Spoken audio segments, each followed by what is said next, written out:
Good evening, everyone. Hello, LFLF. How are you? And if null, hey, hello. So today, I don't know who recommended me to use a Wi-Fi dongle in the last stream. I found an old one lying around. It's a 5-year-old Wi-Fi dongle. Connected it, and this looks really good. So this 5-year-old Wi-Fi dongle has a much better connection than the laptop. So I'm hopeful that today everything will run smoothly, at least the technical side. Yeah, so welcome back, everyone. Let's put you all on the spinner wheel. And then we have some interesting stuff for today. Okay, so LFLF. Oh, and LFLF. May I spoiler what you did? Because LFLF did a really, really cool thing. And it's all up to me. And I'm just, I just haven't found the time to do my part of the thing. And it's been done for, I don't know, a couple of weeks. And I haven't done my part. So maybe I thought today maybe I would spoiler what you did, LFLF. If it's okay for you. So end of now on the wheel. Okay. Yeah, connection is stable.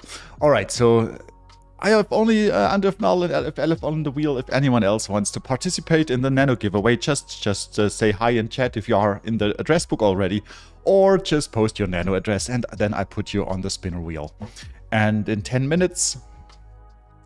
Oh, LFLF says, of course. Yeah, so what LFLF did, he said he didn't like the RsNano.com website very much.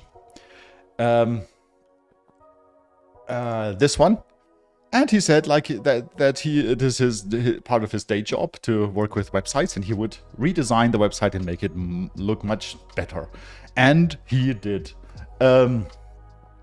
Bob said, hi Gustav, good evening. Hi, good evening, Bob. Yeah, and he did. And he came up with something that I really like. So it's a really cool design and just looking a lot smoother. And now it's on my side to switch the servers and to point RsNano.com to the new site. And I haven't done that so far. But LFLF, I promise you, this week, I'm going to do it this week. This week, I'm going to switch RsNano.com to your new implementation. And then we can show it next stream. So that's the plan.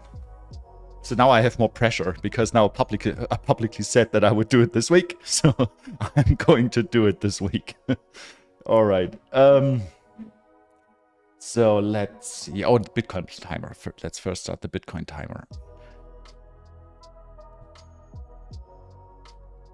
Okay, in 10 minutes, when we have a new Bitcoin block, I'm going to send out 1 nano.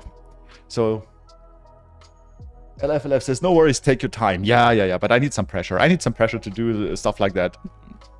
So I'm going to do it this week. And it's looking really cool, guys. So you're in for a treat. Sergio, hey. Good evening. So Sergio, let's put you on the wheel. Okay. And yeah, so first thing I wanted to say is, have you noticed the YouTube thumbnail for this stream? I created that with AI, and I didn't just create it with the AI. I used the ChatGPT Nano Telegram bot from Senatus.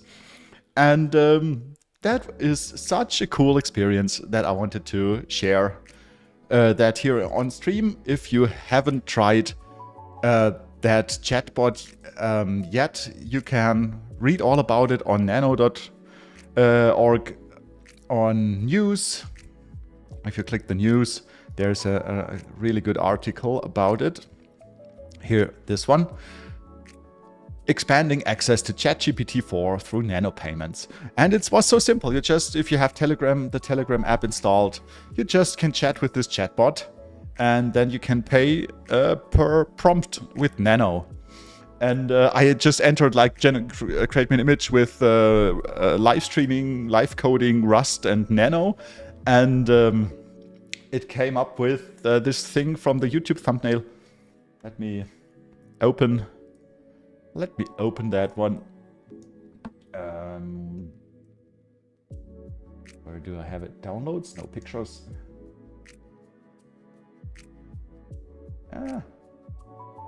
Oh, I don't have it on this computer.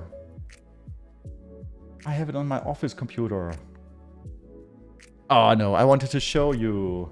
Oh, maybe I have it on my OneDrive. Maybe I have it on my OneDrive.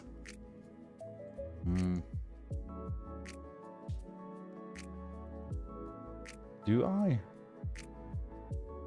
All right, I don't. Oh, I wanted to show you what DALL-E created for me. No, I don't even have it on the computer. My fault. I'm sorry, chat. I'm sorry. I didn't practice this before the stream. And if not says, yes, I was thinking, what the hell is that logo for the cryptocurrency? Yeah, I just said I'm live streaming Nano development in Rust. Create me a thumbnail, and then it came up with this thing, and I really liked it. And you know what? It also came up with on the corner. It wrote Rano, because I said RsNano, and it just made Rano out of it. And I thought that's a much better name than RsNano. It's just easier to pronounce. Rano with an R. So, what do you think, chat? Should we rename the project into Rano? Nardo E said, what exactly is sharding? Yeah, so sharding is the big topic for the first part of the stream. I think I want to, in the future, I want to separate the stream into two parts. In the first part, I want to talk about nano stuff. And in the second part, I want to code. Because I think not all of you are interested in the coding. So then we can have the discussions in the first part. And then in the last part, I work on RsNano. And yeah, so the big topic for the first part for today is sharding. And this GitHub issue from, I forgot the username, sorry, JXJ42. JXJ42 proposed something on GitHub today. But before we start the sharding discussion, there was another thing I wanted to recommend you, and that is, I don't have my wallet with me. Oh, I'm so unprepared today. Where is my wallet? No, my wallet. Okay, I'm just gonna do it without the wallet. So I wanted to recommend you to get a Wirex debit card. And this is not a promotion. I'm not getting anything for it. I'm not in contact with Wirex or anything. Wirex offers debit cards for cryptocurrencies. And I use it. I have a Wirex credit card, and I do all of my groceries with Wirex, with Nano. So I pay for everything with Nano. I go to the bakery, to whatever store, I pay with Nano.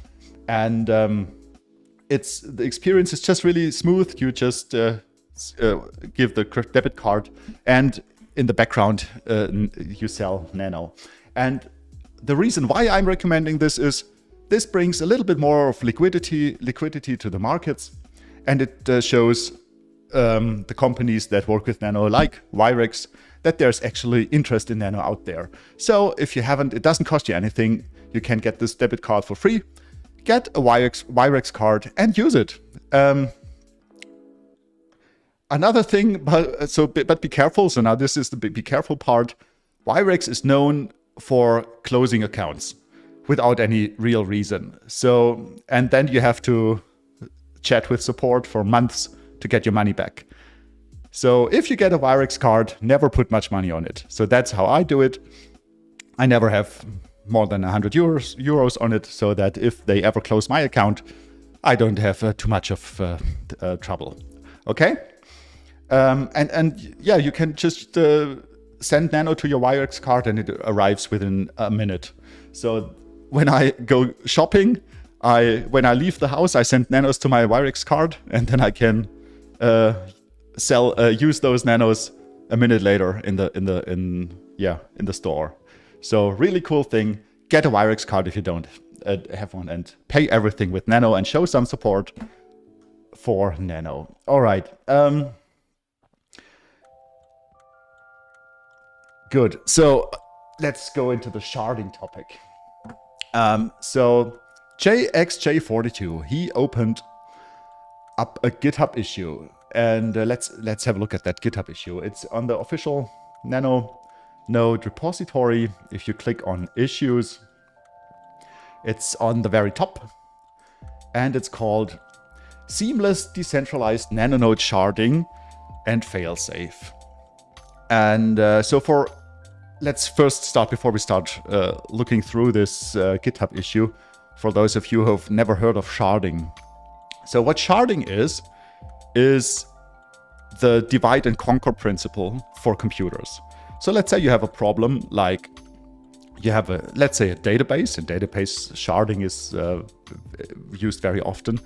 Let's say you have a very big database and you come to the limits of your server. So what you can do is, let's say the database holds people, just people, many people. And what you can do is, instead of having one computer with the database, you can just have multiple computers. And then you say, all the people where the name starts with an A go on this computer. And all the people where the name starts with a B go on that computer, and so on. And then, let's say you want to run a job, like a query, whatever. You want to do something with the data, and you want to do something with the data that affects the people who start with an A. You send that job to the one computer with the A people.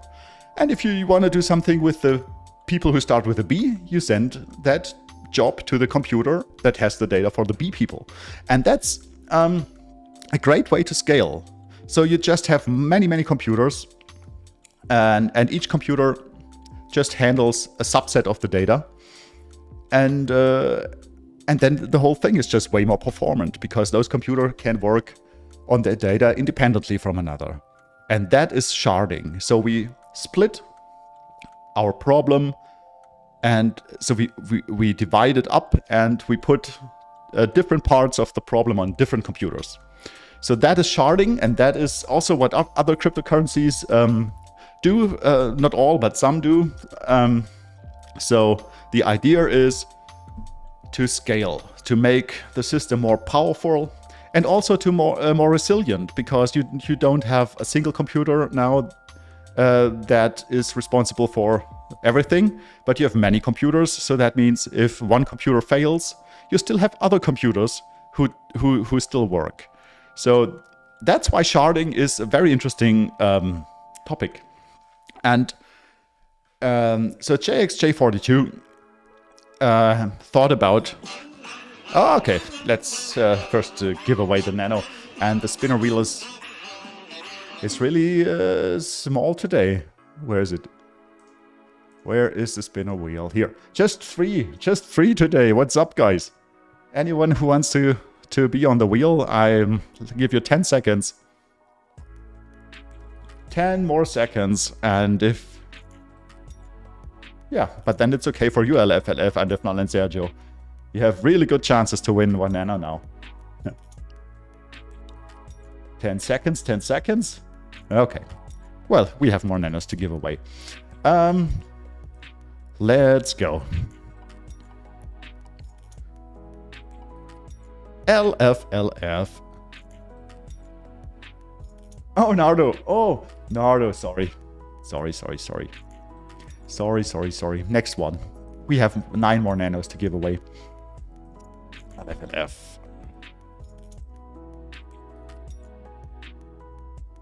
Yeah, unlock. Oh. Okay. And sorry, Nardo. I think I forgot to put you on the wheel. I'm sorry.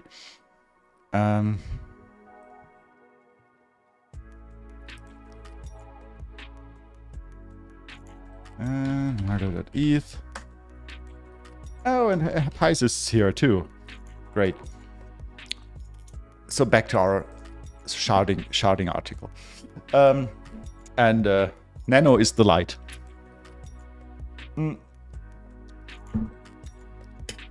Yeah, so let's just quickly skim through the article. I have not read it in detail. I didn't have much time yet to really look into it.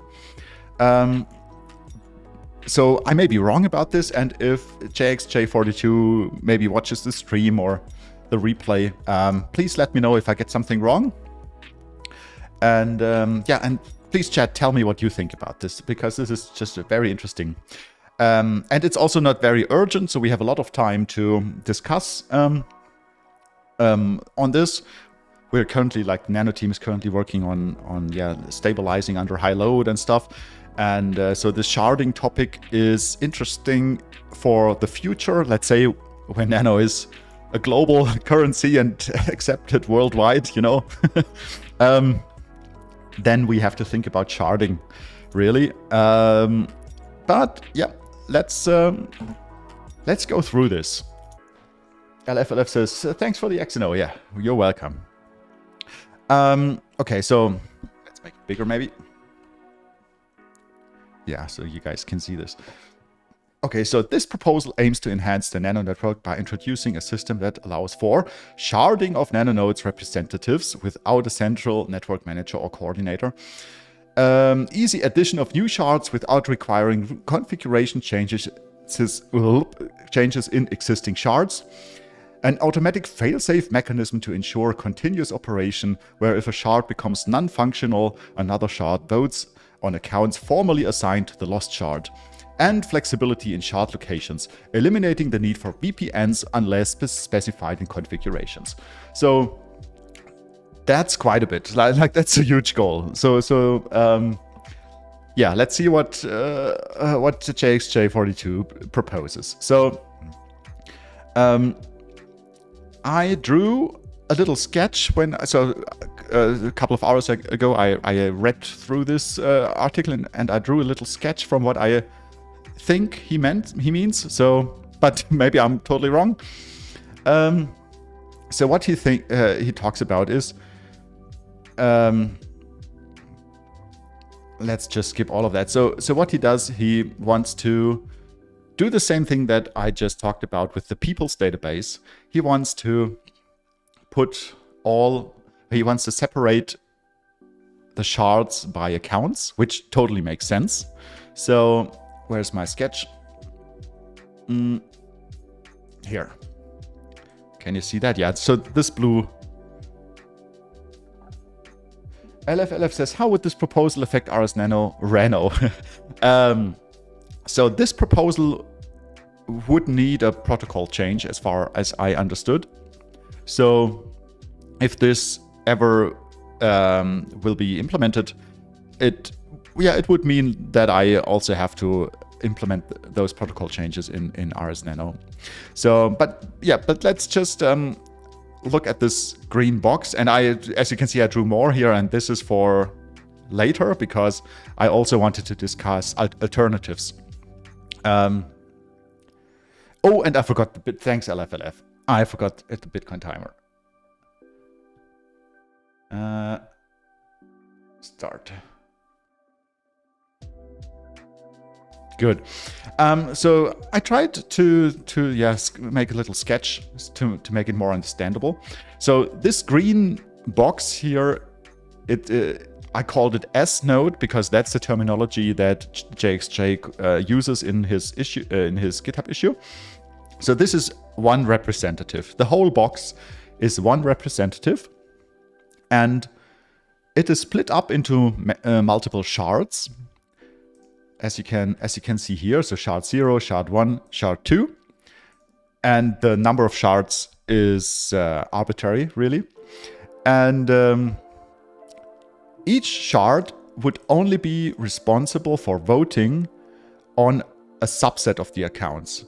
And so let's just keep it simple. Let's say all accounts that start with a 1 go into shard 0, and all the accounts that start with a 2 go into shard 1, stuff like that. So by splitting up the representative into multiple computers and assigning a subset of the accounts to each of those computers. So that is the basic sharding idea here. LFLF said, you just restarted the network, Solana has this feature. Yeah. I'm the poor guy who has to click the create new Bitcoin block every 10 minutes for Bitcoin to work. Okay. So I think the sketch is understandable. And at the core of his proposal, those shards are dynamic. So I wrote that here, shards build their own account mask dynamically. So these shards are connected to each other, and they know how many shards there are, and then those shards decide which accounts to assign to which shard. And every shard has the full Nano database. It has a copy of the complete ledger. So let's just go back to the article. And so here he talks about those account masks, which are basically filters. These are filters to split the accounts or to assign the accounts to different computers. LFLF says, why does every shard need a full database copy? Wouldn't that blow up the size of the node? Exactly, and that's also, from my point of view, a problem. But here's the thing: I didn't want to be mean or talk mean about this, because I'm actually super happy that JXJ42 did this. I mean, think about it. Nano Foundation is becoming more open source, and the development is more in public. We have our Twitter spaces publicly on Twitter, and now J42, a community member, steps up and he says, guys, I thought about sharding Nano, and here are my thoughts. Isn't that great? Like, this just shows that also development of Nano is decentralizing more. Great. So just a great effort, and I want to say thank you, JXJ, so much for this. Like, I was really happy when I got a notification about your GitHub issue, and especially because I thought about sharding too. So not as deep as you, but the idea of sharding Nano was something that's been in the back of my head for quite a while. And to read your thoughts about how you would shard Nano, it's just really interesting to me. JXJ, hey, you are in the chat. Welcome. That's cool.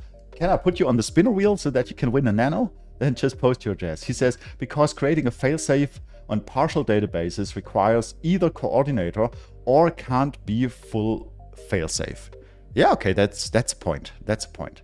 But it's great that you're in chat. I was hoping that you would watch, because now we can just ask you directly. And please, if I get anything wrong here, please correct me, because as I said, I have not spent a lot of time reading through this, so I might be wrong about things. So please correct me. Yes, so bitmasks. So here the issue talks about how the shard nodes would decide how to split the accounts, and it is dynamic. So if you have many shards, of course you need to split more, and if you have just like 2 shards, you don't split much. And so here he talks how this bitmask would be created, and this is very technical. Account mask. So I don't want to go too into too much of the technical side, but there was more very interesting stuff down there. So flow of operations. So here JXJ says, so flow of operations. During peering or during relevant messaging, shard will compute account mask, which must be for subsequent parts together with shard order. So the block processing does not need to change, and that is true, because those shards, they have they still have to process all blocks because they have a full copy of the Nano database. So the block processor still has to process all blocks. During filling of buckets, the node should only take blocks which satisfy the condition, and this is the account mask condition here. So it should only, so what this says is the node should only vote on blocks for that shard. So it will receive all blocks, but it should only vote on blocks for this shard, and the other blocks it should just store and not vote on them. And that makes sense, yeah, because the goal here is to divide and conquer, and I want to have multiple computers and they should vote on different address spaces. So makes sense. So no changes to active election container, yeah. And here the last part is if a final block is received of a block that is waiting in backlog, it should be removed from backlog, but it should be already the current functionality. So this means if the final votes come in and the block is confirmed, then this confirmation information must be processed by all shards. Yeah, because all shards, as I said, have a full copy of the Nano database. So delay between peering and voting. So here now it comes to certain issues with this new design that where we should be careful about. So this is, the shards must know each other. So the shards must know how many other shards there are so that they can decide on which Nano addresses to vote on. So that means while a node is peering or bootstrapping, it cannot vote because it does not have all of the information. Makes sense. What else? Voting weight. Because of failsafe feature of the sharding, voting weight does not have to be split to some subnetworks. Exactly like now, if at least one node is online, its voting weight is added to the network. I think this means because of face. I'm not so sure. So maybe this means like as long as we have at least one shard active, our representative works. Maybe, please JXJ, correct me if I'm wrong. To explain, he says there are many ways to shard. Yeah, there are many ways to shard, and we will also have a look at other suggestions, like for example the suggestion from Piotr from 2 weeks ago. He talked about this foundation DB. Yeah, we will have we will look at other ways to shard. JXJ says most often directly on database. My proposal is sharding is of the whole nodes. Yeah. So here benefits. The most obvious benefit is multiplication of max achievable confirmations per second. Yeah, so this means like, yeah, of course, if we have a sharding active, we can process more blocks simultaneously because we have multiple computers working in parallel. Failsafe. Yeah, so in his proposal, it is failsafe. So if a shard goes offline, other shards take over their work. So this gives some resiliency to the network. So let's just give away 1 nano. 2. Oh, Nardo, ETH, is it you? Is it Sergio? Is it? Oh, it is. Oh, that was close. Sergio. Oh, Nardo, ETH, I'm sorry, but Sergio, this was really close. Let's send 1 to Sergio. All right, and now I don't forget to restart the timer.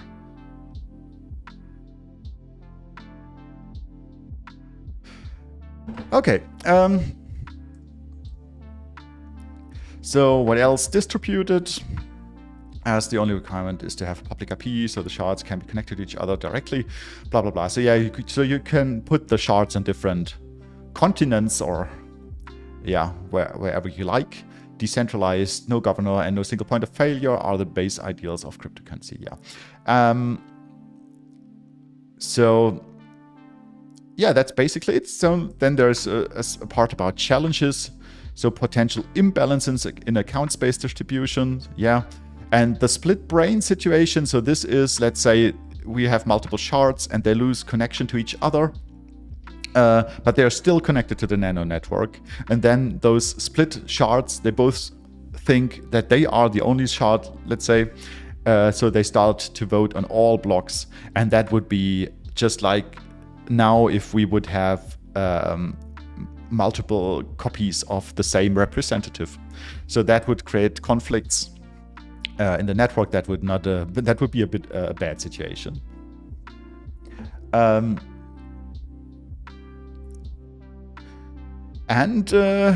what else? Handling of S-order conflicts and the need for administrative intervention. Okay, possible misuse and attacks. I was unable to find any possible misuse. Peer authentication solves most of the possible issues. Yeah, but this system is quite complex, and I could imagine that it would open up new attack vectors. But I don't know. So I'm not really deep into this. So special thanks to Senatus. Oh, Senatus did also work on this. That's cool. Senatus, by the way, is the guy or the girl who made the Telegram chatbot, which I used to make the thumbnail for today's stream. All right, so this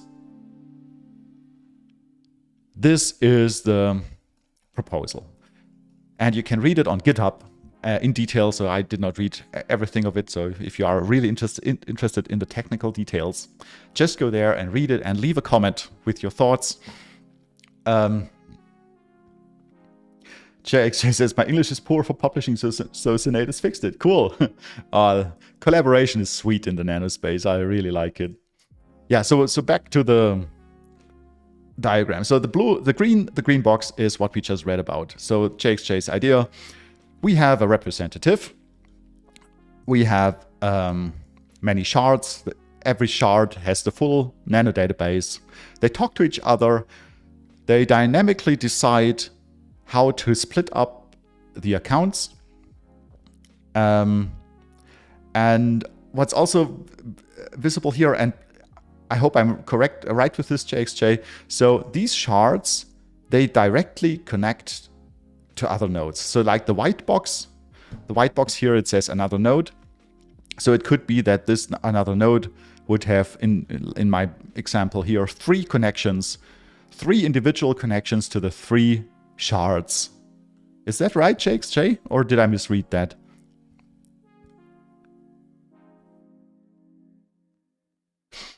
So while I wait for your reply, let's first say Nano is the light. And let's have a look at some other possibilities that came up recently. So another OJXJ answered yes, but can be optimized. Okay, so I got that right here in this picture. So another option that came up recently was Piotr said there is a distributed database called FoundationDB, and I don't know much about it. I have never worked with it, but from a very quick first look, it is a distributed database, and I think it would work like this. We have one nanonode, so this is also like one representative, and it would, behind the scenes, it would talk to different database shards. So this is a much simpler solution where we have one node and the database is split up into or put onto multiple computers. This solution has, of course, a problem like if the node crashes, like the whole representative is gone. So it is not as fail-safe as JXJ's proposal, but it is just a lot simpler. I don't really have an opinion on this because I don't know anything about FoundationDB, but this sounds like something that could be implemented very quickly. And it's also, this proposal would not require a change in the protocol level. And then the blue box is what I had in the back of my head. But I have to warn you, I have not put like very deep thought into sharding because, as I said, sharding is not a problem right now, or it is not. We don't have the scalability problem right now that we need sharding. But I hope that we will in the future. Underflower says, I never thought that sharding could have a nice side effect for app devs. It's mentioned in the multiple nodes for apps API access paragraph. Okay, let's go back to the paragraph. Let's see what I missed. Multiple. Where was it?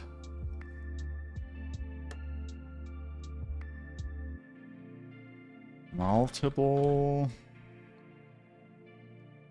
nodes for API access. Applications use nodes to access the network, and for self-sufficiency they use their own nodes. This will allow to have multiple nodes under the same key and have fail-safes for the application for uninterrupted service. Yeah, that's a benefit. That's right, that's a benefit. Okay. Yeah, I agree. Yeah, so back to the blue blocks. So this is the idea that I have in the back of my head. And I have not like thought deeply about this, but this is just something that I wanted to do for a while. And this is a different type of sharding.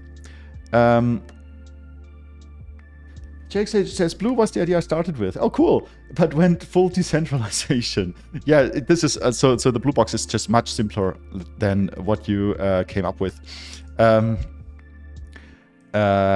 less capable. But so what this would be is that I would just put a gateway, or I called it load balancer, but it's not really a load balancer, just a gateway in front, and the sharding would work in the same way as JXJ's idea, that we have different shards for different address spaces.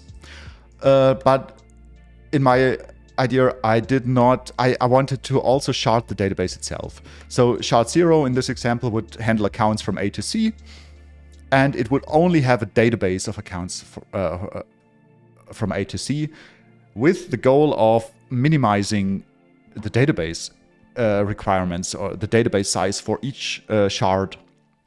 And in my idea, the shards were statically configured. So the node operator, the representative operator, would manage the shards, and the shards would be hidden. So this also would not require protocol changes.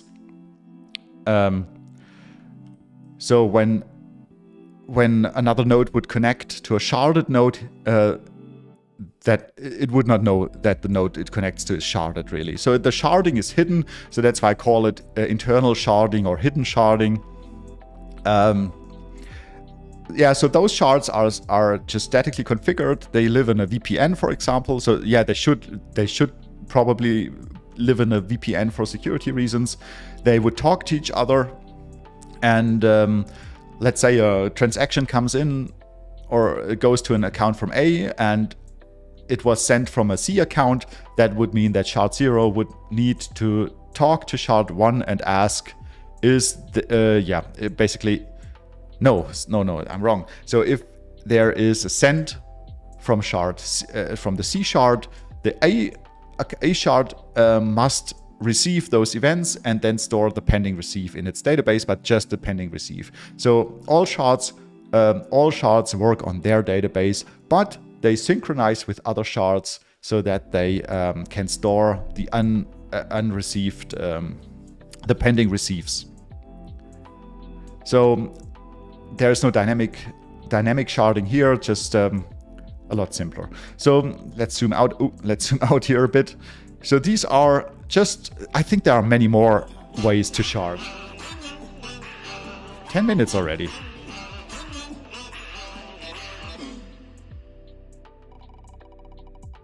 So 1 nano 4.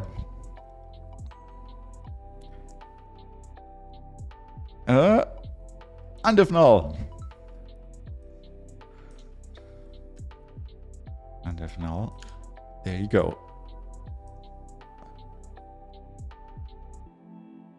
Yeah, so these are 3 ways to shard.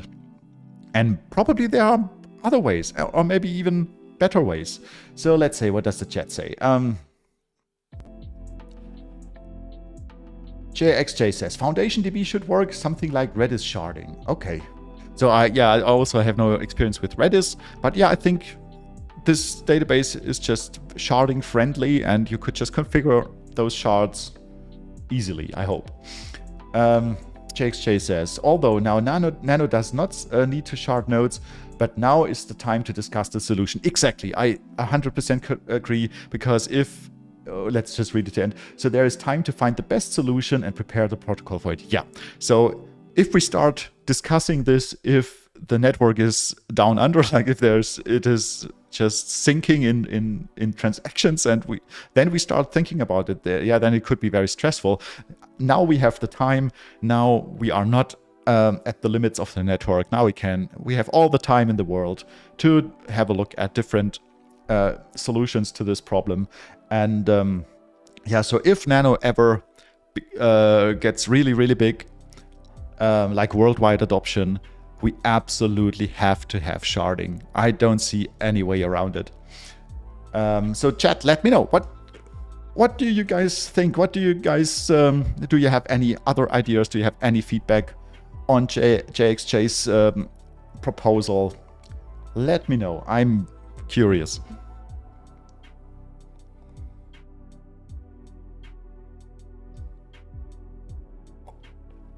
And also put your Nano address if you're in chat, if you want to take part in the giveaway. Undefnal says, very interesting and shitload of work. Oh yeah, it would be a shitload of work. I think so. And yeah, JX says, and all of those shard types can be combined. They are complementary. Oh, this reminds me of some other idea I had. I also was thinking of making the representatives more fail-safe, and to enable zero downtime upgrades. And now it gets maybe, let's just get wild, because we are just brainstorming ideas here. So I thought that those shards could even have a blue-green, do you know blue-green deployments? Let's just remove that. So let's say we have 2 servers for shard 0. So we have 2 shard 0 servers, and one is active and the other is passive. Oh, this blue. So we have an active and a passive shard for shard 0. And when the active shard malfunctions, let's say hardware defect, it goes offline, the other shard, so the copy of shard 0, the inactive version, would notice and it would activate itself. And then, so it's called blue-green deployments, because we have 2 states, or two machines, or in our case 2 machines, blue and green, and it's either blue that is active or green, and you can switch between both. And let's say you want to install a new Nano version, then you could say green is active, then you could install the new version on blue, and then you could switch. You could make blue active so that it's on the new version, and then you could install the new version on the inactive green. And with this procedure, you could install updates without any downtime. So your representative would be available 100% while you deploy a new software version. And you could even go wild and have load balancers for the shards. Let's say shard 0 is really, really, really busy. You could even have many shard 0s where only 1 votes, and you have a couple of read-only shards that synchronize to that one, and just to load balance requests for that shards. So there's so much that we could do here. So it could get really, really crazy. So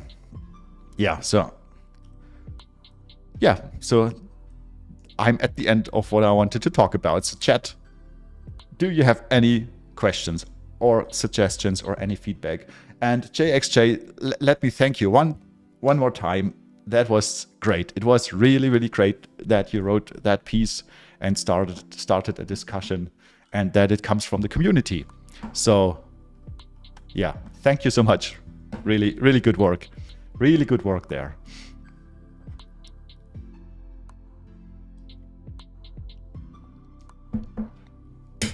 Okay, so no questions. So that means that I'm going to work on RsNano now. And yeah, to all of you who are not interested in the programming part, that programming part is starting now. And I don't know what to work on, actually, because I didn't have time today to think about something. So we have to find something. We have to find something. So I did not really work on big things. I just worked on small refactorings here and there. I did a bootstrap. So let me show you the bootstrap data. That was also successful. I did a new beta node bootstrap a couple of days ago, 2 or 3 days ago. So let's have a look at the last week. So here I made a new beta bootstrap, and just like in the last bootstrap, there's this strange point here where confirmation cementation rate just goes down a lot, and then after all blocks are downloaded and stored, then it goes back up again. Not really sure why that is, but it was still really, really fast, especially in the beginning. Like, look at that. So these were the first couple of hours. In the first couple of hours, can you see that? So it cemented blocks with over 2,000 blocks per second in the first hours. So that was really, really, really fast. For all of those slow mutex things that are still in there. So the code is not optimized at all right now. We have many places in the code that are quite slow to make it work with C++. And still it did a full beta bootstrap in 50 hours. So really happy. Okay, so that was also something that I did last week. And yeah, chat, let's find something to do. We could continue. LFLF says blazingly fast. Yeah, and I think we can make it a lot faster even. So I have not worked on performance at all. And the team does a great job. So Bob and Piotr, they test cool ideas. So I think there's still a lot of potential to make it faster. LF asks, were you able to fix the flaky tests yet? A little bit. So yeah, I did put a little bit of work in it. I found a small bug or two, but still I still get a heap use after free from time to time.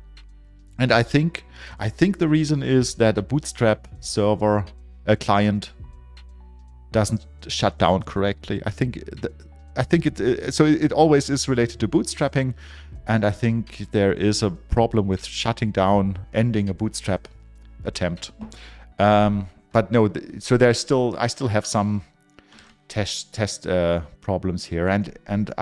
So before the stream, I ran the tests, and as you can see, I have 3 failing tests in the last run. Fork flip, but this test I think also fails on the official code from time to time. Rep list and vote replace.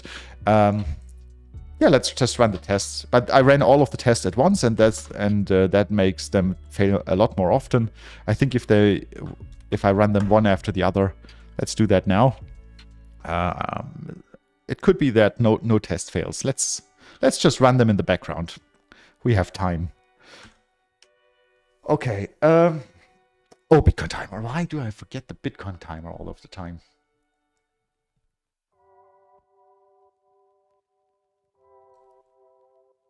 But don't worry, chat. We give away all nanos. So if I forget the Bitcoin timer, I just give away more in the end.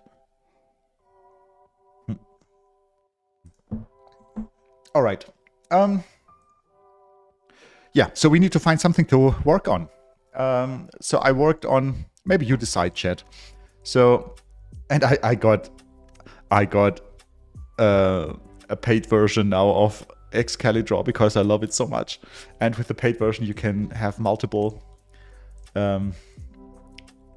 diagrams. And I thought, and they synchronize automatically over the network. So I thought, why not? I really like it. So I worked on this here. So, do you see that? Yeah. So my goal is to bring...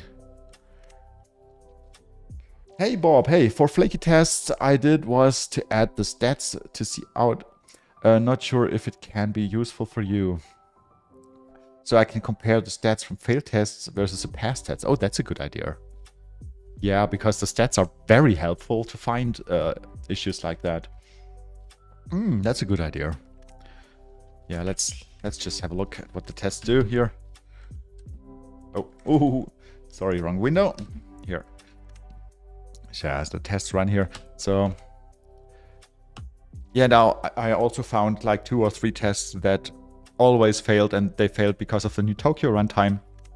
And I would have to completely rewrite them, and I disabled them for now. But I keep the code around, and I have to port them to Rust sometime in the future, and then I reactivate them. But these were just like three tests where I did that. Yeah, so I was working on that one a little bit last week. So my goal is to bring the active transactions class to Rust. It's down here. And it's a beast. It's a huge class, and what it does is it manages elections. So this has all of the logic in it, like how to elect, and yeah, a huge thing. And I think this is maybe even the last big class that we need to bring to Rust before we can, bring the node to Rust, the node class.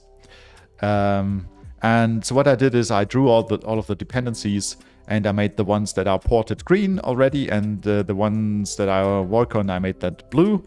And yeah, my long-term goal is to bring active transactions to Rust. And once we have that on Rust, we can bring the node or most of the node class to Rust too. And then we have a Rust node without RPC and without IPC and without WebSockets. But all of the logic would be in Rust of the core node logic. So that would be a huge milestone. So we could either work on the vote broadcaster. This is a very small helper class that I introduced, and I had to introduce to solve some dependency issue. We won't need it in the future, but right now it's there, so we have to bring it to Rust. And hey, Amadeus, what's up, guys? Welcome. Let me put you on the wheel.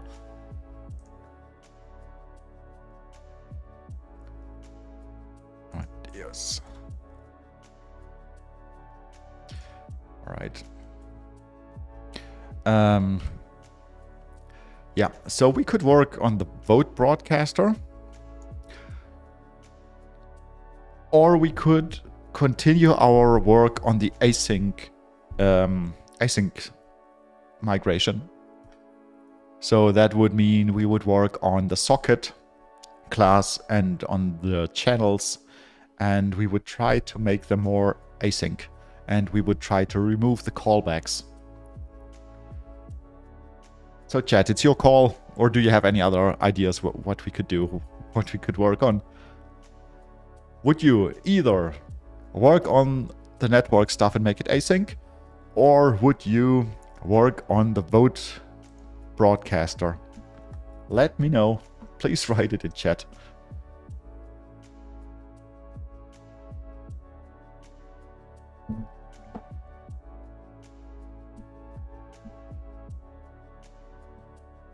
Any preferences?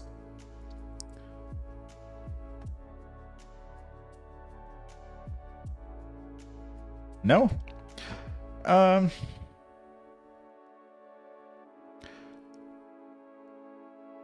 Let me...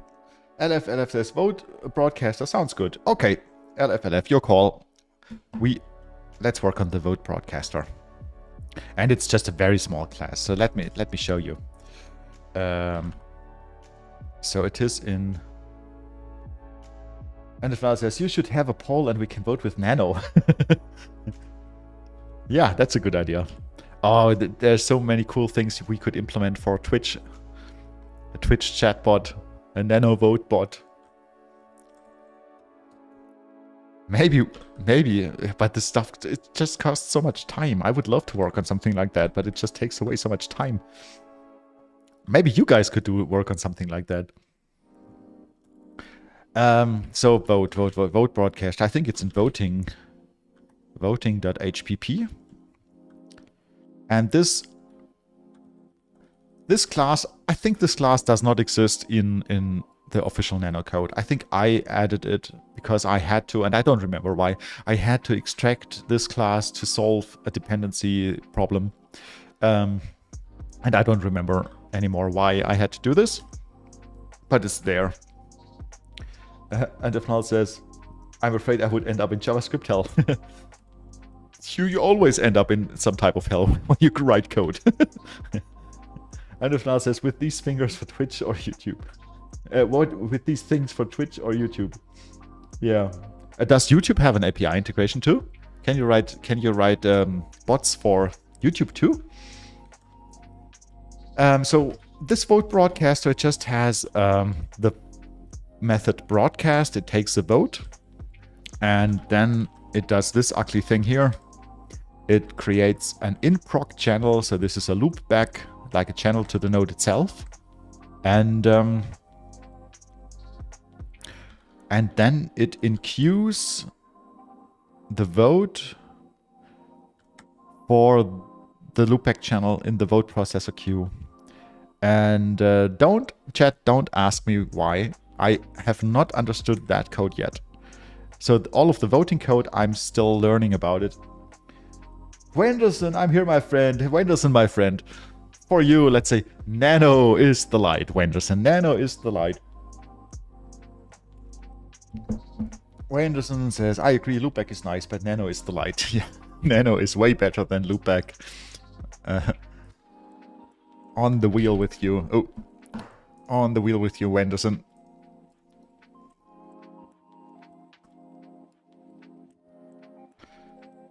Okay. Yeah, so this is just really ugly.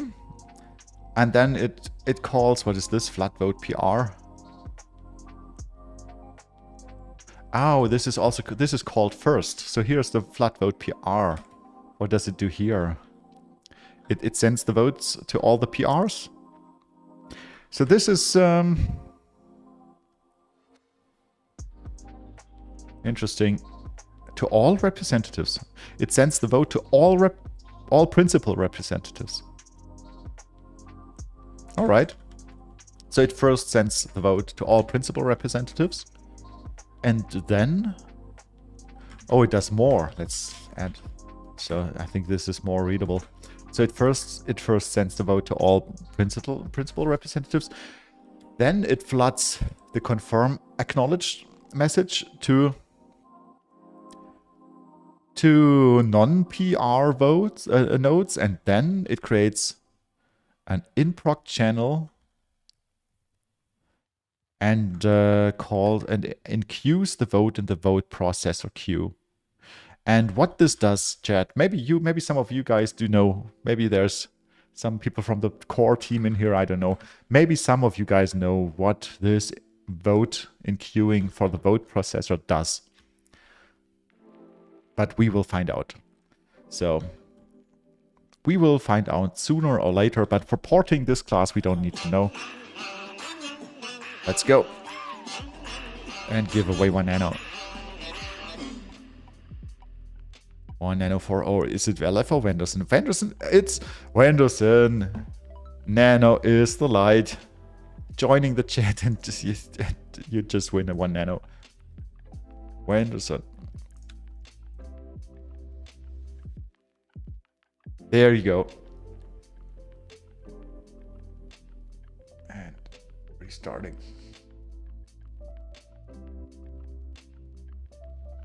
Okay. Henderson says nice mark. Yeah. Okay. Yeah. So yeah, let's just do the usual business. So we don't have any representation of the vote broadcaster on the Rust side yet. So what I want to do is can I split screen this? Yeah. So I want to go to Rust FFI and vote broadcaster. As you can see, I renamed the folders a little bit today. So I have this folder consensus now. This was called voting before, but I want to put all of the consensus code in there. So that means the representatives, the voting, yeah, election, that stuff. So this belongs to consensus, obviously, because it is about voting. So let's create a new module and let's call it vote broadcaster.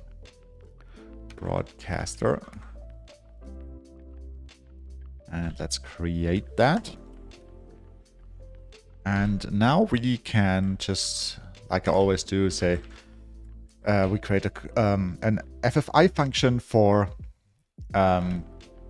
creating the vote broadcaster. Extern CFN RSN vote broadcaster create. And it returns a raw pointer to... oh, you don't see that. You don't see the first line. Let me do it like... Sorry, guys. Sorry, chat. There's this bar on top that prevents you from seeing it. RSN vote broadcaster create. It returns a raw pointer to a vote broadcaster handle. And a vote broadcaster handle, we have to define what that is. So this is just a struct. Broadcaster handle. It's just a struct that contains... Yeah, let's just put the vote broadcaster in there. Like that. And here we have to say it returns a box into raw. Box new. Vote broadcaster handle. And this contains a vote broadcaster.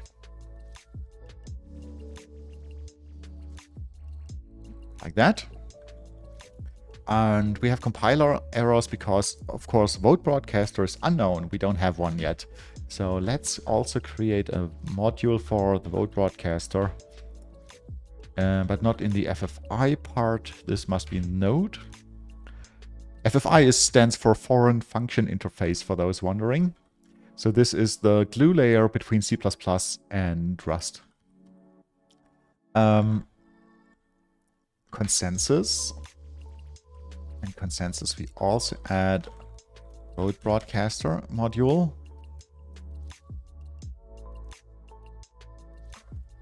And we say vote broadcaster.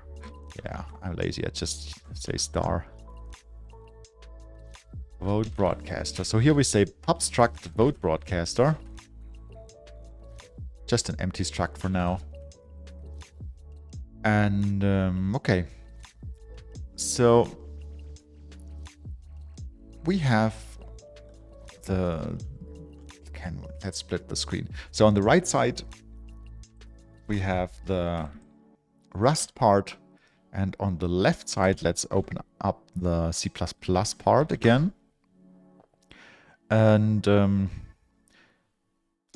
so the C++ part should get the handle. And I make the handle public because we have to use it later from other classes, I think. So let's give it the handle. So this is in the namespace RsNano, boat broadcaster handle. So here it is, our new created handle, pointer, handle. And to initialize this handle, we have to call it in the constructor. So here is the constructor. So here we say, let's go down there because we have to add more code anyways. So we say handle is RsNano, and vote broadcaster. By the way, chat, what do you guys think of the name Rano? Do you think Rano is a better name than RsNano?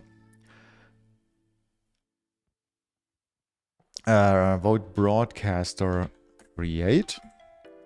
So here we assign the handle with the raw pointer. And we also have to call the destructor and delete the handle. So we have to call create, oops, we have to create, oh, we have errors here. What's wrong here? Private type. What is the private type?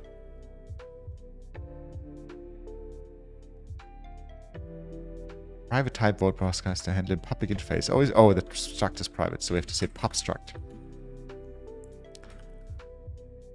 LFLF says, I prefer RsNano, but we would need a bot to determine the name properly. Undefnal says, I like RsNano more. Okay. Yeah, but sometimes we just like things more that we are used to. And we are all used to the name RsNano. I think RsNano is a bit hard to pronounce because you have to say RsNano. So it's Rano would be just shorter.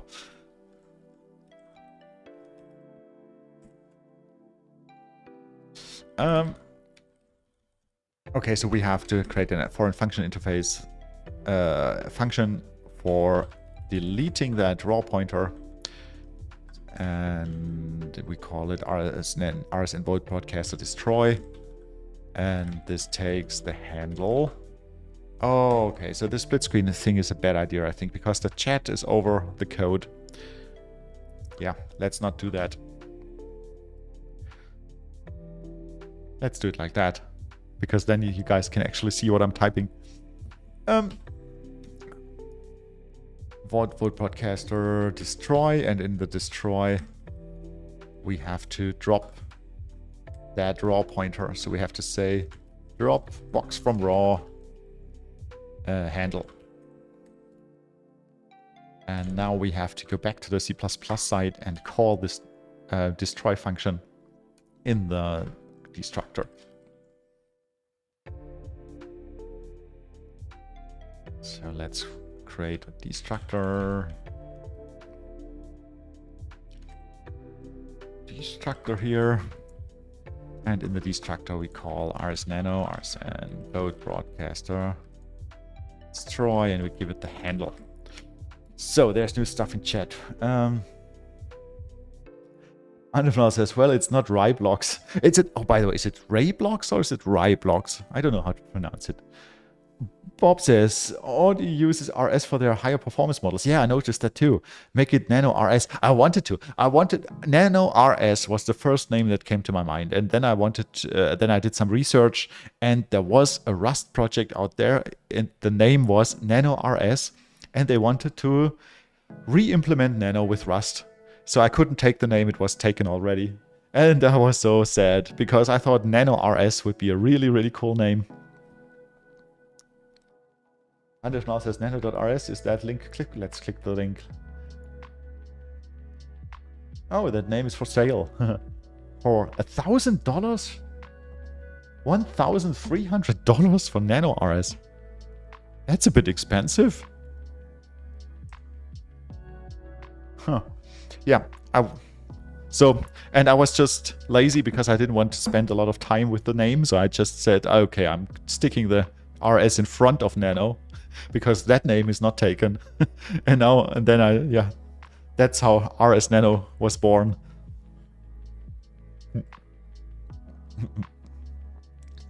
Sergio says too much. Yeah, $1,300 for nano.rs. It's crazy. LFLF says the project is dead. Maybe ask the maintainers if you can use Nano RS. Yeah, I could. Yeah, I could. Nano RsNano.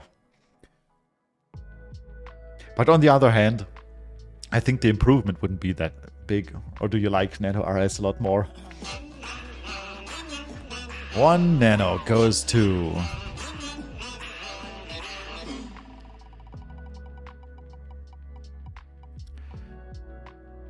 Oh, it is. Pies. Yeah, pies. Congratulations.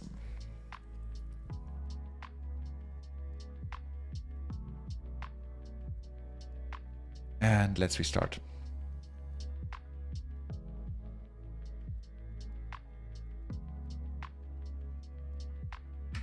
Yeah, congrats. Croptor.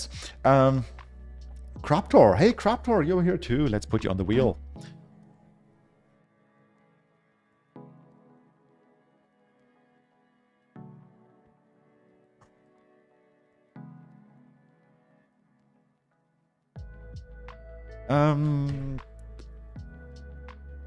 Croptor says rye blocks or ray blocks inspired from rye or ray stones that they used as currency on the Yap Islands in Micronesia. Yeah, I know that story. It's a really cool story. And the idea to have those huge stones as a currency, it's just ridiculous. Imagine having this, how many tons heavy stone in front of your house, and that was your money. And you couldn't move it. Crazy, really crazy. Oh, Croptor has a new address. Okay, just send it in chat and then I can update my address book. Or should I take you off the wheel? Okay. Bitcoin stones. Yeah, so yeah. Maybe one day moving Bitcoin will be more expensive than moving rye stones.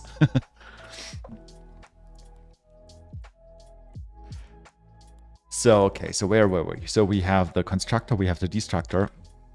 And yeah, now this is a bit of a tedious work because as you can see, it takes many dependencies. And we have to pass all of those dependencies to Rust. So that on the Rust side, we can call the broadcast function. So let's maybe start with the broadcast. Let's write an empty broadcast function that we can call. An empty function doesn't do any harm. And then we can slowly, one by one, bring all of that over. So let's go to here and let's add a new foreign function for broadcast. Let's call it broadcast. Okay, Croptor sent his new nano address. Just quickly updating my address book. Where are you? Here you are. Oh yeah, I can't edit the address. I have to delete the old one and create a new one.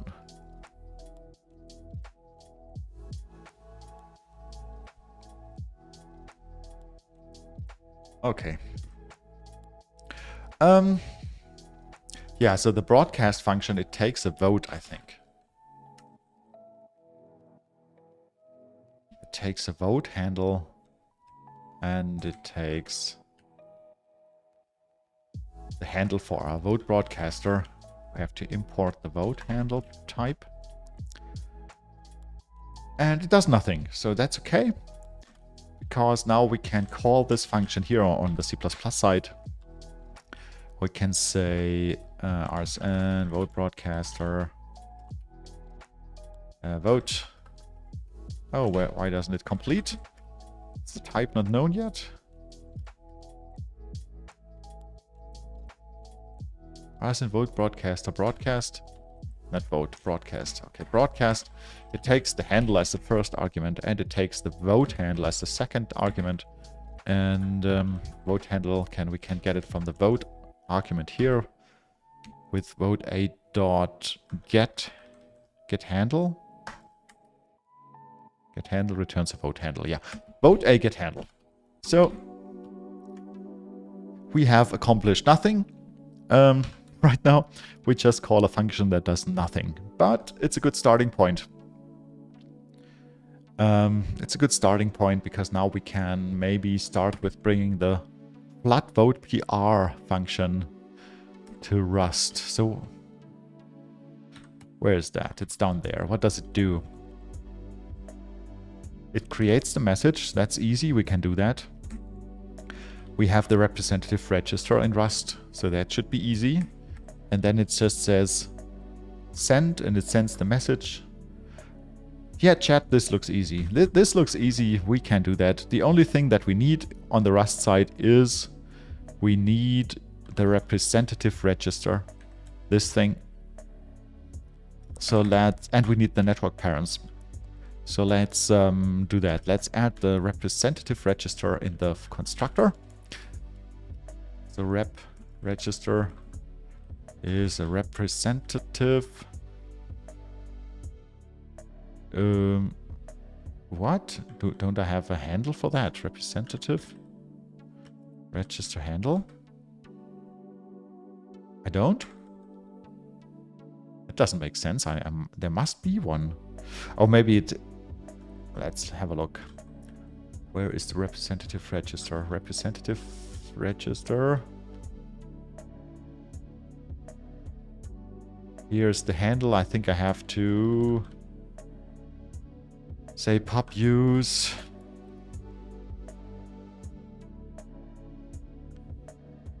So the handle wasn't public. I think that was the reason. Broadcaster.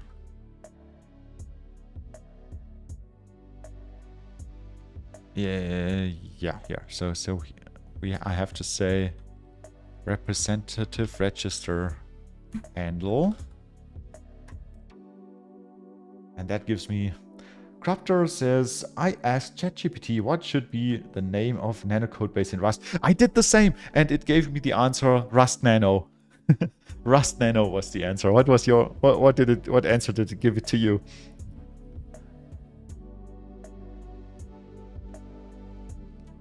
I also asked ChatGPT what would be the most important thing to make Nano a success or more successful. I think it's already a good success. And the answer was, let me just have a look at my phone.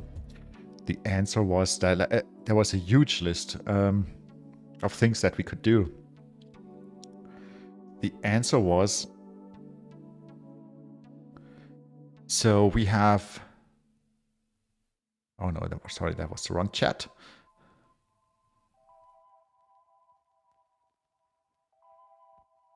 Yeah, what are the most, I asked ChatGPT, what are the most important things to do right now to make the Nano's cryptocurrency more successful? And it gave me a list of 10, 11, 12, no, of 12 points.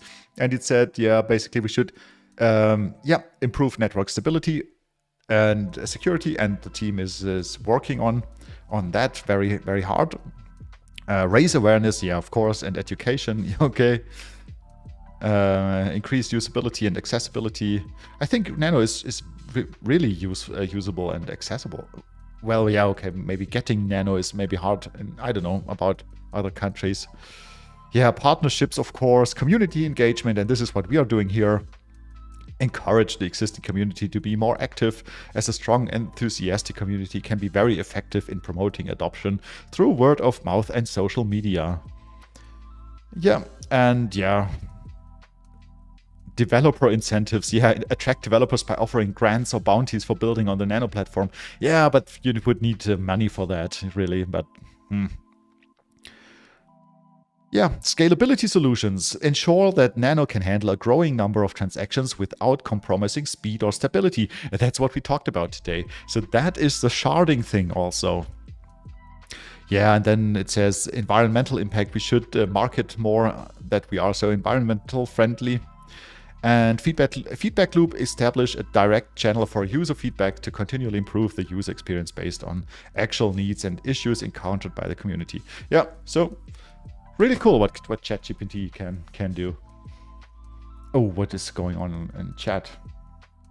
So Cropter says RsNano or Nano RS or RsNano Ferro Nano. Ferrum is Latin for iron, referencing rust. Oh yeah, cool. Corrosion resist. What? Resist? Oxidized nano. Oxidized nano. Rusty coin. Oh, I like rusty coin. Nanofiber, a play on both the lightweight aspect of nano and Rust's fiber async model. Nanofiber, nano rustic coin. Benderson says, I suggest the name instead of RsNano, use Nano Light Bend. Nano Light Bend. Okay. One more giveaway.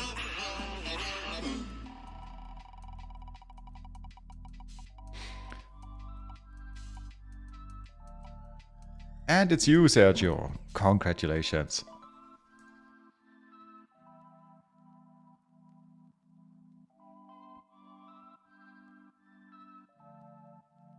All right.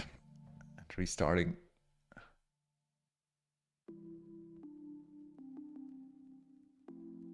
Okay.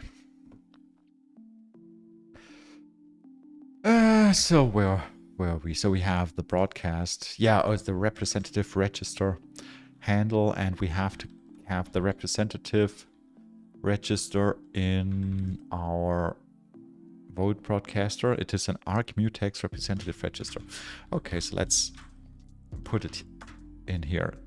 So representative register is arc mutex representative register. And you don't find the representative register in the official C++ code base. I made a split. I divided the rep crawler into two classes. I called one representative register, which would just register all representatives, and the rep crawler would do the network logic stuff and would find out which nodes are representatives, and then it would put it into the register. And the reason why I made that split is because of circular dependencies. There was a circular dependency. Let me just see if I have it in the diagram. So here's so the representative register here, the representative register here, and the rep crawler were one and the same class.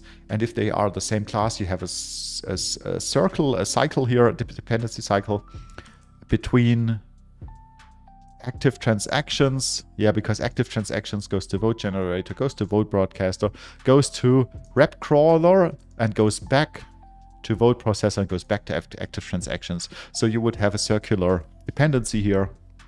And circular dependencies, they just don't work with Rust at all. Like, you can't really do that without using unsafe. And that's why I split the class rep crawler into two parts. The rep crawler, which does the crawling stuff, and it stores all of the representatives in the representative register. And by that, I broke the cycle, and now there's no more dependency cycle. Okay, so that's if you're wondering what representative register is, if you're coming from the C++ code base. So we have to import arc, we have to import mutex, and we have to import the representative register. And now let's go back to the FFI file. Oh, sorry, the wrong file, vote broadcaster. So now we have to pass our representative register here. Let's call it representative.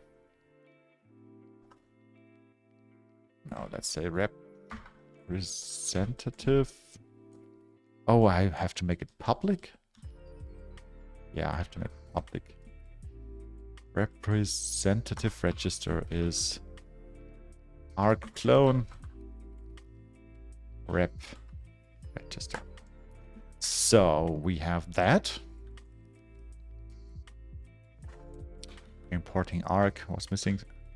Field representative register of struct is private. Okay, I just had to save all the files. Crapto says, of all the options I got like oxidized nano best. Oxidized nano. Yeah, it's a bit long, the name, huh? Oxidized nano. Maybe OxyNano. OxyNano. Well, OxyNano is better to pronounce as RsNano. OxyNano.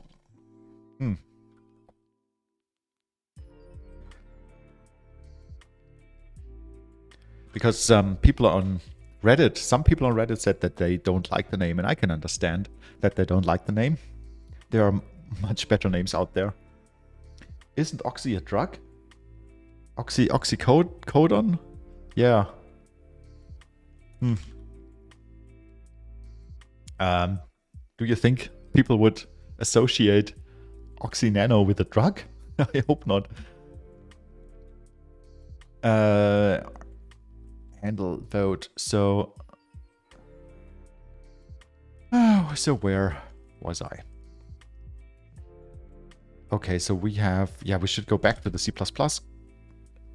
file, and we should add the new argument there. So we have to call, we call rs and vote broadcaster create, and this now takes the representative register handle, and we have that here. We can just pass it. We can just say representative register a dot handle. And the next thing we need is we need these network params so that we can create the message. So let's also add the network params into the constructor. So network params is, I think there's a DTO for the network params. And then I can convert the DTO back into a real network params on the Rust side.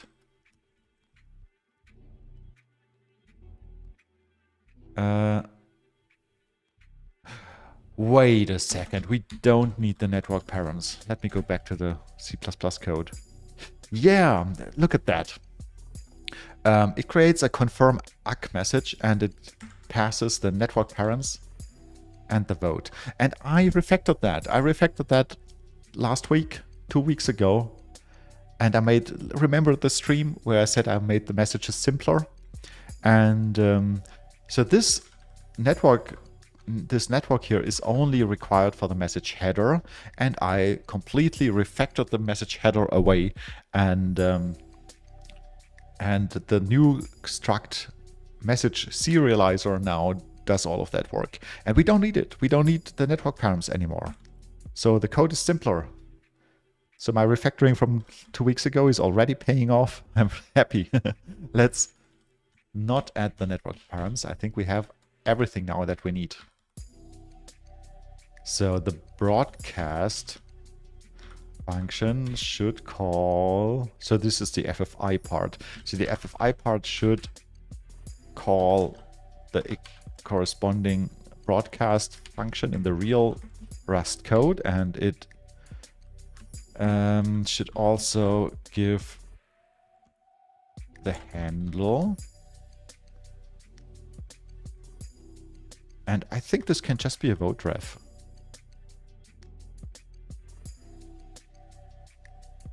Not sure. Okay, let's give it this broadcast function. Broadcaster. Broadcast. Self. And a vote. I think it just a borrow, just a reference is enough. I don't think we need an arc like the C++ code has.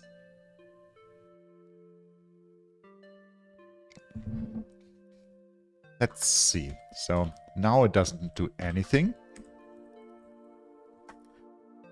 But we can now call flood vote PR. Can't we? Like, let's go back up here. Yeah, so we have to call flood vote PR and we have to give the vote. So let's say self.floodVote PR. PR stands for principal representative. And we just pass the vote. And of course that doesn't compile because we don't have the floodVote PR function. So let's create one. FloodVote PR takes self and it takes a vote. And what does it do? So now I'm just copying the C++ code and I'm pasting it on the Rust side. And then I just comment it out so that I don't have so many compiler errors in here. And now we can just translate that into Rust. Windows says Advanced Coin Environment Nano. LFLF says, what? I can't even read that. Okay, let's give away 1 nano. Spin wheel.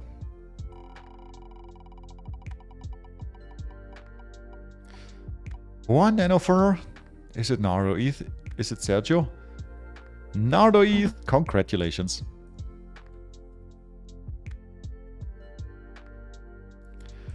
Blazingly fast 1 nano, and now we wait for 10 more minutes for a single Bitcoin block.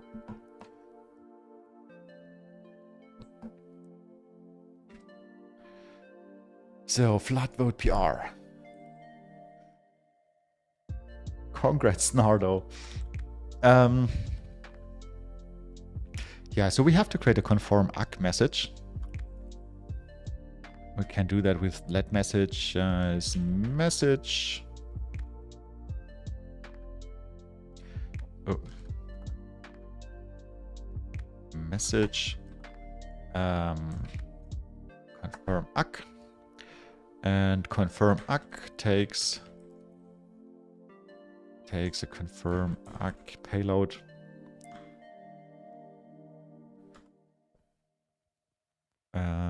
Here it takes a confirm ACK payload. Now confirm ACK like that. And there's still, so it has a, what does confirm ACK payload have? Oh, it's just a vote. An ARC vote. Oh, I wanted to.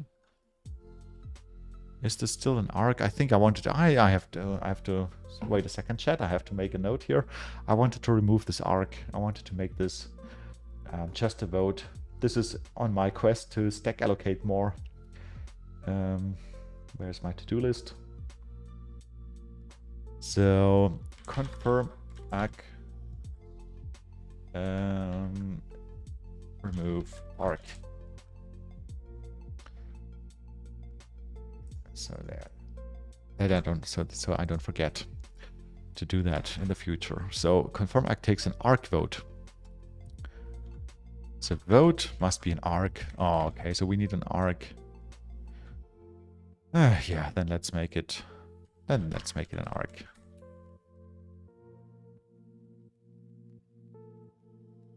I can remove those ARCs later.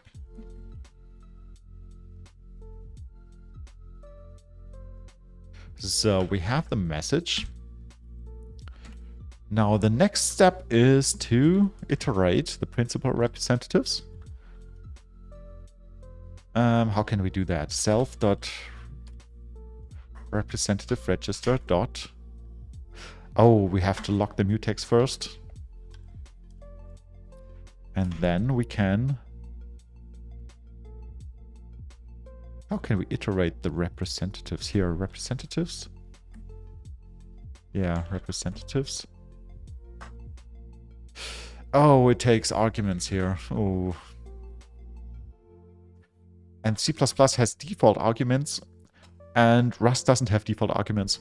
And that's such a shame. I would love to have Rust, default arguments in Rust. That would just make code simpler. I don't want to pass all of these arguments here. That just makes the code hard to read. So let's go to this function and let's just deviate a bit here, and let's make this representative function usable without arguments. So in Rust, we have to give it different names, so we can't overload. So if I want to have a representatives function here, LFLF says optionals are the next best option. Yeah, but then I have to pass none. Then that it has 3 arguments. Then I would have to say representatives, none, none, none. Three nons. That just bothers me. I don't like that. So I want to create a new function, or I want to rename this function, because I think this will be used less. I think actually giving arguments here is something that we generally don't do. So I want to give this a longer name, and I want the shorter name to have the default values in there. So yeah, so let's rename this to what? Representatives. Oh, now naming. I want to give it a name like representatives. With options, no, with, what does it have? Max results, min weight, min protocol version. LFLF says, I agree though, I would love to have default parameters or method overloading in Rust. Yeah, that is on my wish list, very, very high on my wish list for Rust. Method overloading and default parameters.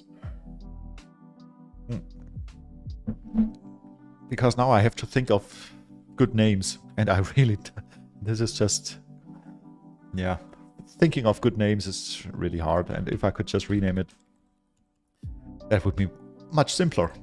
So I have to rename this. I have to give it a better name, or another name. I think representative is a good name, but I have to give it another name so that I can use the representative's name again. So let's call it representatives with, because the with indicates that we pass some restrictions.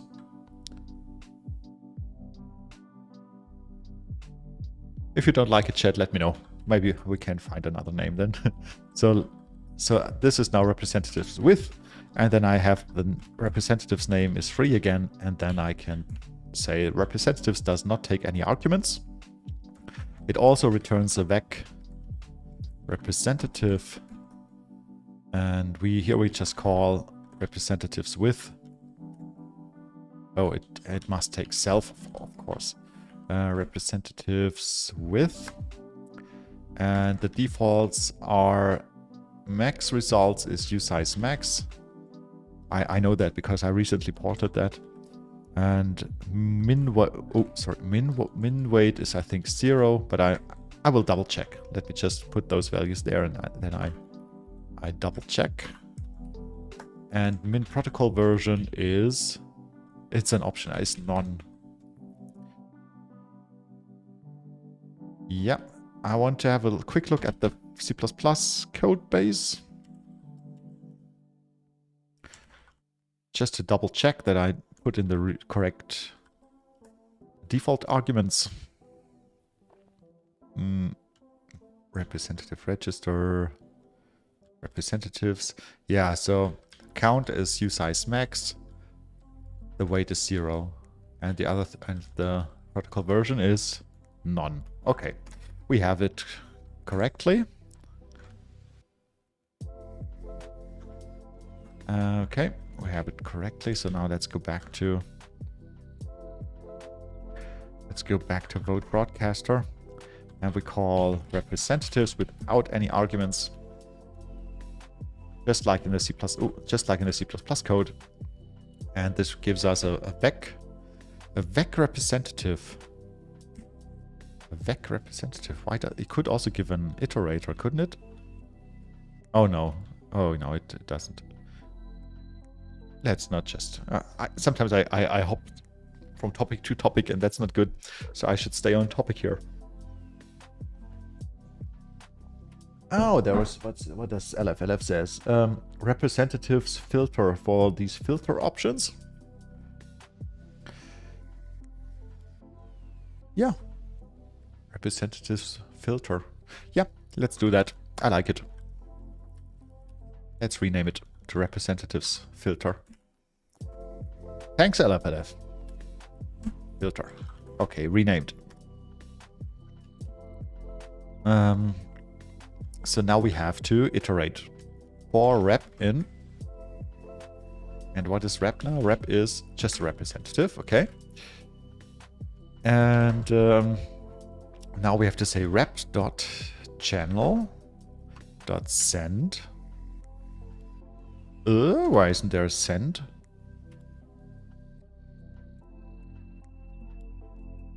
What does channel return? An arc channel, you know.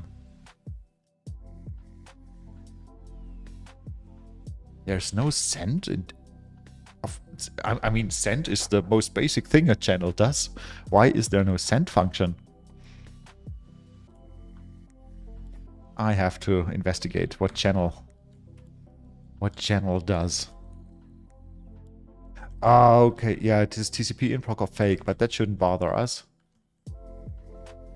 Because a channel has a deref implementation for channel trade, and the channel trade doesn't have send.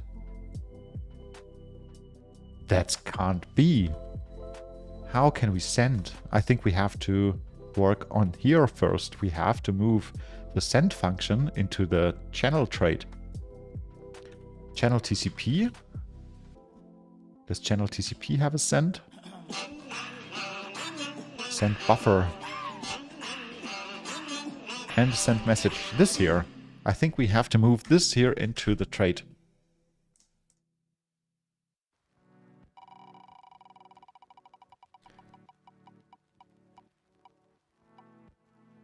Oh, Sergio, today's your lucky day. You get another nano. Maybe Andefnal sold his rigging technique to you.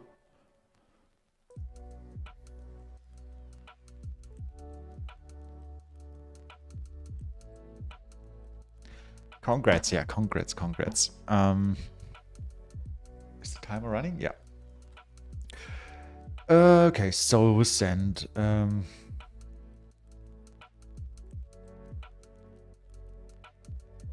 Yeah, we have to. So this is the send function, and let's just have a look at the other channels if they have the same send function. So this was channel TCP, channel inproc.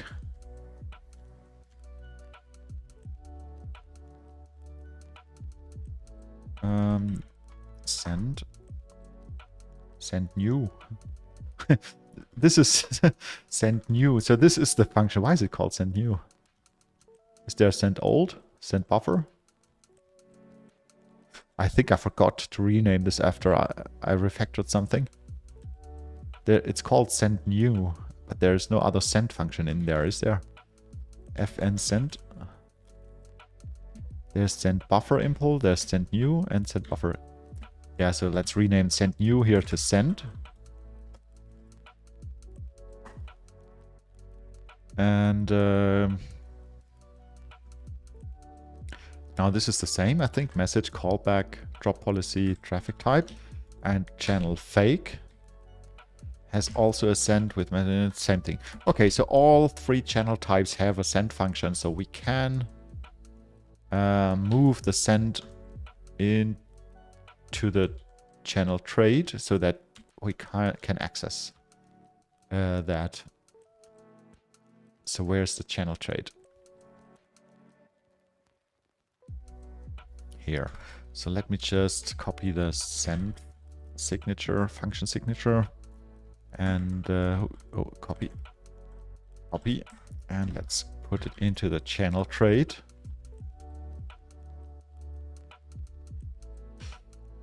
Like that. So message is not in scope. Let's import the message. What else?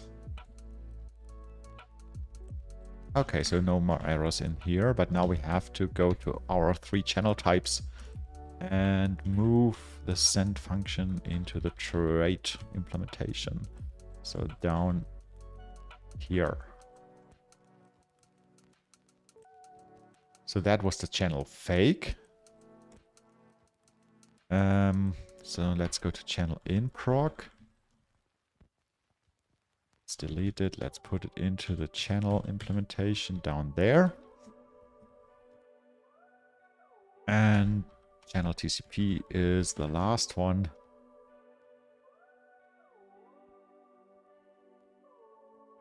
Putting it down there.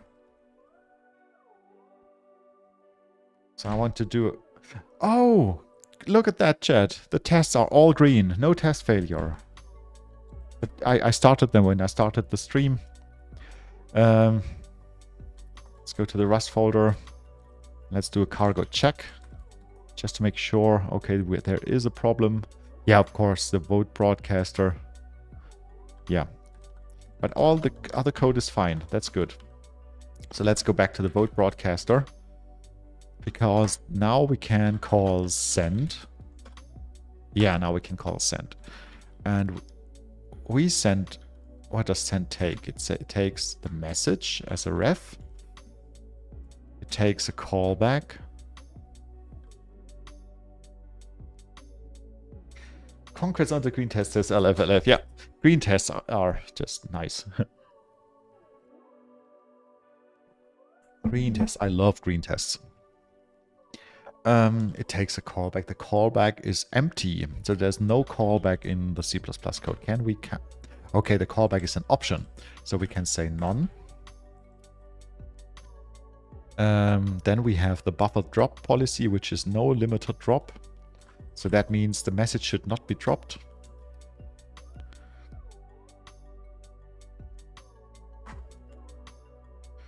Ooh. Like that. And the last argument is the traffic type. Okay, so this is, again, a default argument in the C++ code that I don't have in Rust right now. So the default is generic. And that's it. That's it. Okay, so there's still an error in the FFI part for vote broadcaster. Because now it takes an arc vote. And vote dereferences to arc. So I think I have to just say arc clone vote. Yeah, cargo check. Green. Good. So now we can remove the part that we just ported from the C++ code.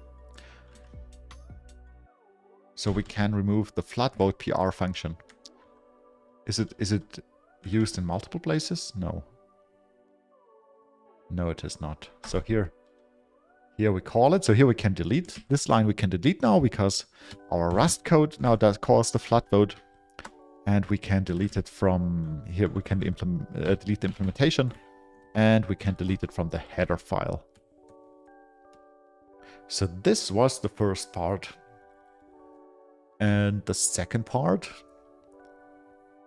is this here. So this creates another message and it calls TCP channels flood message.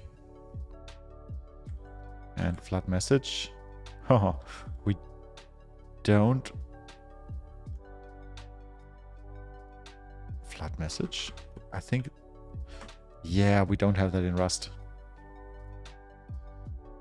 We don't have flood message in Rust yet.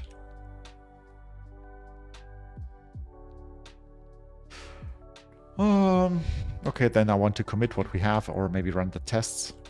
Because now we start a whole nother thing. Let's go to build. Yeah, let's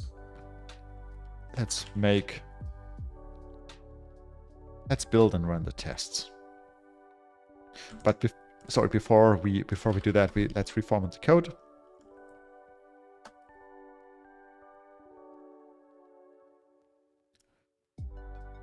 And now let's build and run the tests.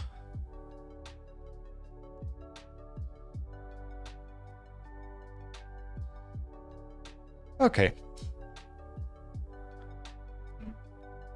Now we have a bit of a breather. Can wait for the compiler.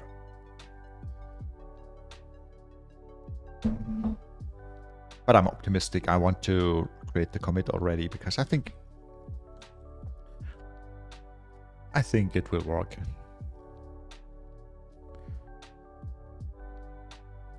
So these are all our changes. Let's add them. Let's have a quick look at them.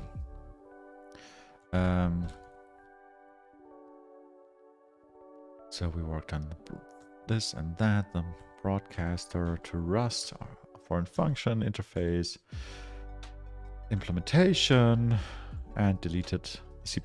Oh no, this is moving the send function to the channel trade. Okay. Let's commit that. Commit message should be begin porting code broadcaster Rust. So let's wait for the build to finish and let's wait for the tests to finish and then we can push it to GitHub. All right, so how late is it? Oh, 9 minutes left. 9 minutes. We can't do we can't really start a big thing in 9 minutes, can we? So the next step here would be to port the flood message functions to Rust so that we can use them in our vote broadcaster. But here we have to bring the random fan out to Rust first. Let me have a look at the TCP channels class.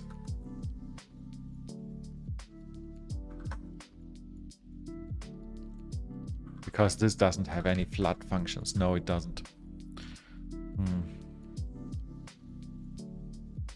Yeah.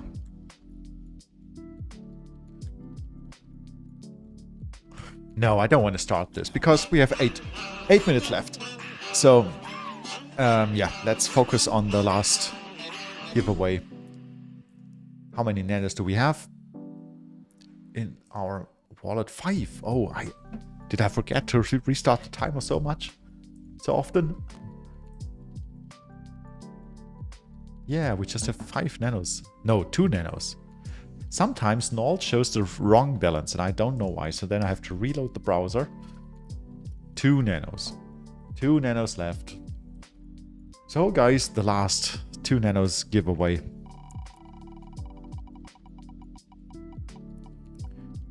One for Pies, congratulations. One for you.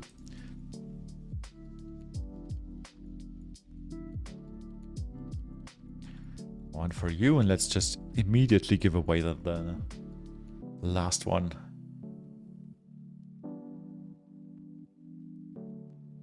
The last nano for tonight goes to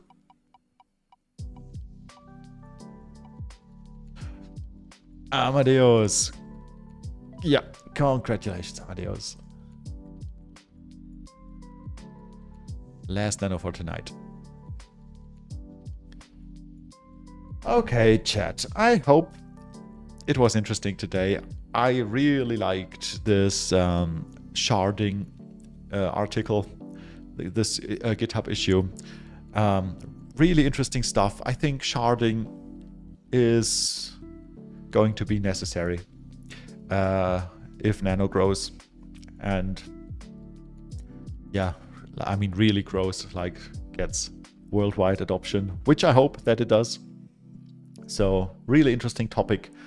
Let me know what you think about it also on Discord. So that's where all of the RsNano development chat is. So go to rsnano.com, click on the Discord link and join there. Also, please subscribe my YouTube channel and leave a like.